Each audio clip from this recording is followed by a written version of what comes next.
Good morning, listeners, and welcome to the Trade Talk podcast.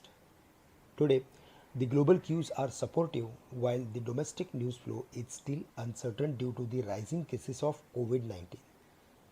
The Singapore Nifty is trading 70 points higher. The metal market is booming and the copper has surpassed the all time high at 10,200. It closed above the mark of 10,000 confidently on a daily basis. We saw strong surge in the precious metals due to the better than expected numbers on the jobless claims in the US. It will fuel to the real inflation. The gold had surpassed the levels of 1800 and it was trading around 1810 1815 in the morning. Let's move on the Nifty and Sensex. FIs turned net buyer on Thursday, and as per FNO statistics, they are still expecting range-bound activity in the market with a positive bias. On the day of weekly expiry of index options, Nifty and Sensex closed at the highest point of the day.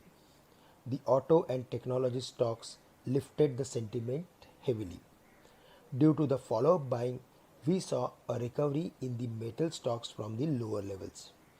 On a daily chart, the market has formed a bullish continuation formation and we could see the levels of 14,770, 14,850 on the higher side. However, since the last few weeks, the market is finding difficulties to sustain at higher levels due to the pressure of the uncertain news flow on the weekend. We need to be careful while adding long positions at higher levels. In brief, 14,800, 14,850 would be resistance for the day.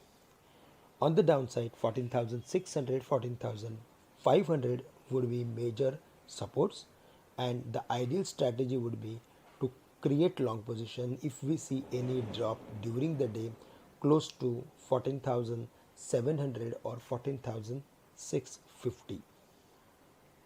The Bank Nifty is consolidating, and in the medium term, a close above the level of 33,000 would be positive for it. For the Nifty, a weekly close above 14,780 would be positive and it would trigger further more bullishness. Above 33,000 we can see the levels of 34,000, and for Nifty we can expect again 15,000, 15,050.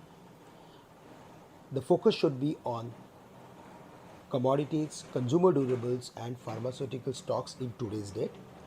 Our top picks are Jindal Steel and Power, JSW Steel, Ambuja Cement, Voltas, Cipla, Lupin and Sun Pharmaceuticals. We have also bullish view on Bajaj Auto, Infosys and Tech Mahindra. Friends, that's all from my side. With this, I am ending today's morning podcast. Thank you very much for listening in. Have a great day and nice weekend to all of you.